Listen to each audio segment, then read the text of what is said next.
July 16th, 1945, New Mexico desert. A man stands in a bunker and watches the sky turn white. J. Robert Oppenheimer is the director of the Manhattan Project. He leads the team that builds the world's first nuclear weapon. Today, they test it. The fireball reaches 7,000 degrees Celsius in seconds. Oppenheimer does not flinch. He already knows what the bomb does. He calculated it. He quotes the Hindu scripture, the Bhagavad Gita. "Now I am become death, the destroyer of worlds." He is not being poetic. He is being precise. This documentary is about those calculations. Oppenheimer understands one thing before anyone else does. The bomb is not a bigger weapon. It is a different category of weapon entirely. Here is what it does to a human body. The science starts with Einstein. E equals mc squared. Energy equals mass multiplied by the speed of light squared. The speed of light is 300,000 kilometers per second. Squaring that number produces a figure so large it is almost meaningless until you apply it to matter. Uranium-235 is the fuel. A single neutron nudges the atom past its breaking point. The atom splits. It releases two new atoms, free neutrons, and an enormous amount of energy. Those neutrons strike more uranium atoms. The chain reaction sustains itself. The explosion does not require much material. The Hiroshima bomb contains roughly 64 kilograms of uranium. Less than 1 kilogram actually fissions. That fraction of a kilogram kills over 70,000 people on the first day. Oppenheimer knows these numbers before the bomb drops. A nuclear explosion produces both immediate and delayed destructive effects. Blast, thermal radiation, and prompt ionizing radiation cause destruction within seconds or minutes. Delayed effects inflict damage over hours, days, and years. Every effect is calculated from a single point on the ground. That point is called ground zero. The destruction moves outward in waves. Each wave does something different to the human body. None of them are survivable at close range. The first wave is light. Approximately 35% of the bomb's energy is released as thermal radiation, heat. It travels at the speed of light. The flash of heat reaches the eyes and skin before the sound, before the shock wave, before anything else. Just as lightning appears before thunder, the heat arrives first. Directly below the explosion, the Earth is heated to approximately 7,000 degrees Celsius. Every living thing in that area is vaporized, not burned. Vaporized. The people closest to ground zero cease to exist as physical matter within seconds. Further out, people survive the vaporization zone. They do not escape the heat. The intense heat causes severe burns on exposed flesh as far as 20 miles away from a large thermonuclear explosion. 2/3 of injured Hiroshima survivors show evidence of flash burns. Anyone looking in the direction of the explosion experiences flash blindness. It lasts several minutes. If the flash passes directly through the lens of the eye, the result is a permanent retinal burn. One Hiroshima survivor documents something else. The pattern of her kimono is burned directly into her skin. The dark fabric absorbs more infrared heat than the light-colored fabric. The difference in color becomes a difference in depth of injury. The pattern is permanent. This is what 7,000 degrees Celsius does to clothing, then to skin, then to tissue underneath. The second wave is pressure. An enormous shock wave travels outward at hundreds of kilometers per hour. Close to ground zero, the blast kills outright. Further away, it causes lung injuries, ear damage, and internal bleeding. The human body can withstand up to 2 bar of overpressure, approximately 30 pounds per square inch. Most buildings can only withstand 0.8 bar. Buildings collapse before the human body does. The survival of a person becomes directly tied to the survival of the structure they are standing in. Data from Japanese surveys after Hiroshima and Nagasaki confirm that 8 pounds per square inch is enough to destroy all wooden and brick residential structures. Those buildings do not just fall, they become projectiles. Glass, concrete, timber and metal accelerate outward at lethal speed. People are crushed, impaled and buried. Even people in underground shelters face likely death from oxygen depletion and carbon monoxide poisoning as fires consume the surrounding air. Akiko Takakura survives the Hiroshima bombing at 300 meters from the hypocenter. She is standing in the reinforced concrete lobby of the Bank of Japan at the moment of detonation. The building absorbs what her body cannot. She walks out with minor injuries. 300 meters, the length of 3 football fields. Most people at that distance do not survive. The third wave is invisible. Oppenheimer's team calculates more than the blast and the heat. They calculate the radiation. This is the part that keeps killing long after the fireball goes cold.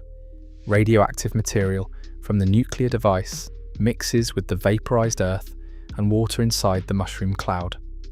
As the cloud cools, the material condenses into particles. Those particles fall back to Earth as fallout. Wind carries fallout miles from the original explosion. It lands on skin, on crops, and in water supplies. The explosion releases gamma rays and neutrons. These are ionizing radiation. They pass through the body and alter molecules inside living cells. The result is cancer and death. Initial radiation intensity drops rapidly with distance.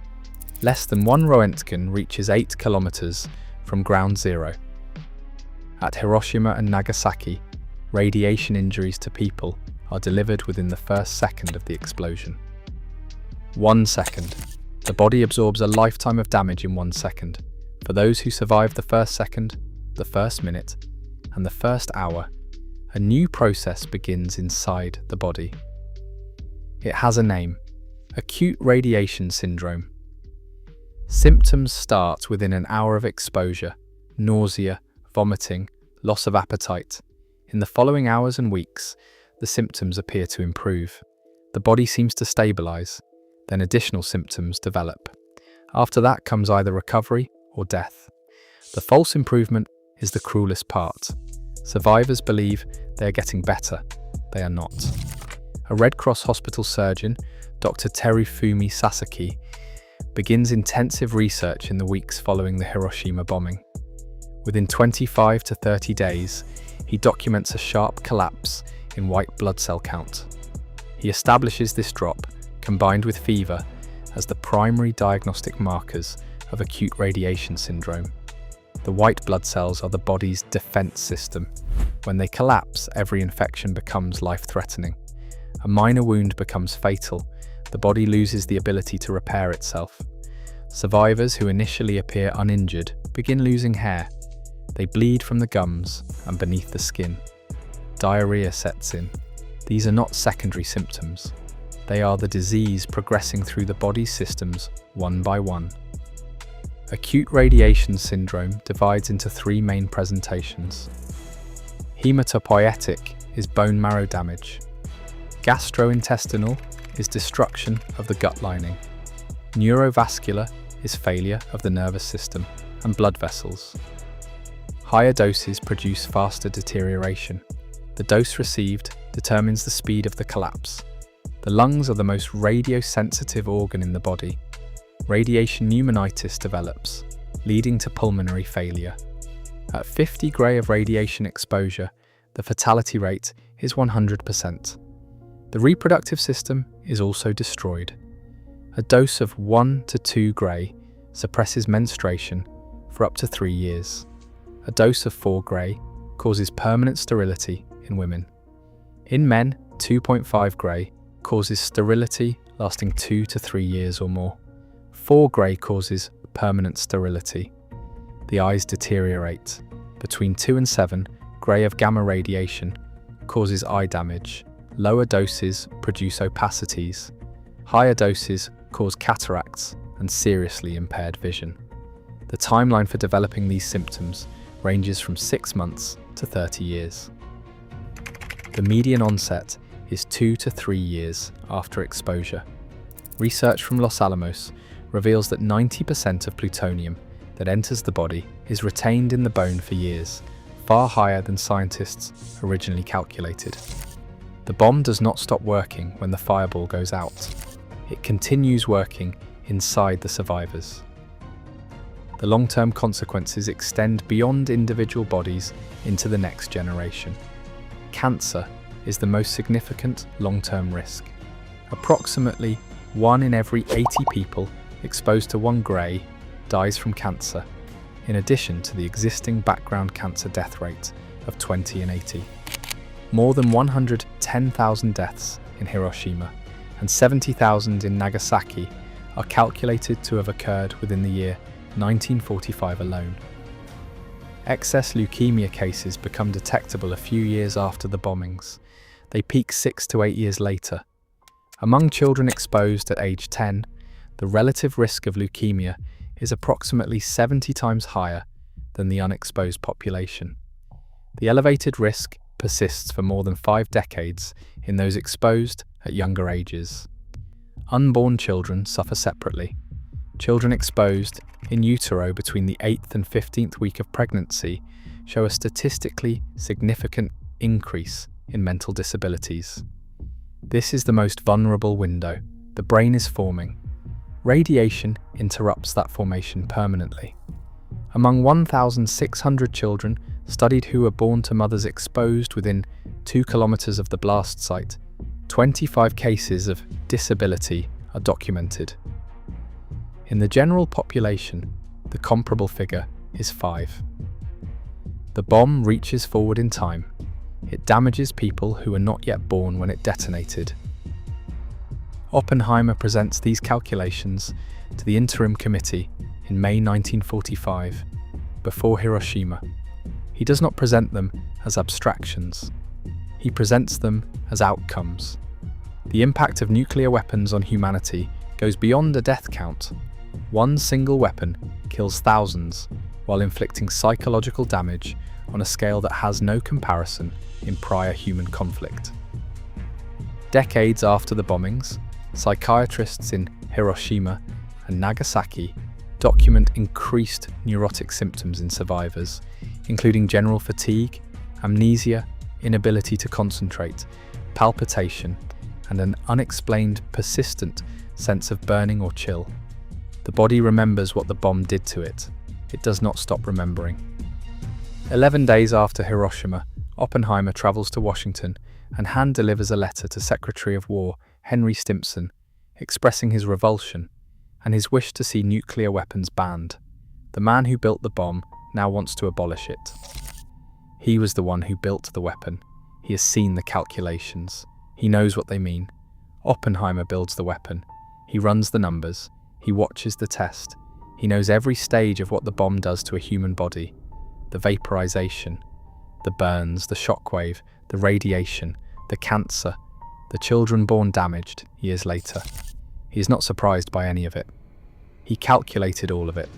He warns the world directly that if atomic bombs are added as new weapons to the arsenals of a warring world, then the time will come when mankind will curse the names of Los Alamos and Hiroshima, and that the people must unite or they will perish. Nobody listens. Today, most US nuclear weapons are 15 to 20 times more powerful than the bomb that destroyed Hiroshima, a bomb that killed at least 70,000 people and devastated 13 square kilometers of a single city. Multiply that, multiply it again. The physics Oppenheimer mastered in 1945 are the same physics inside every nuclear weapon on Earth right now. The vaporization zone is the same. The thermal burns are the same. The bone marrow collapse is the same. The calculations have not changed. Only the yield has grown. Oppenheimer knew exactly what he built. The question he left behind is whether the rest of the world does too.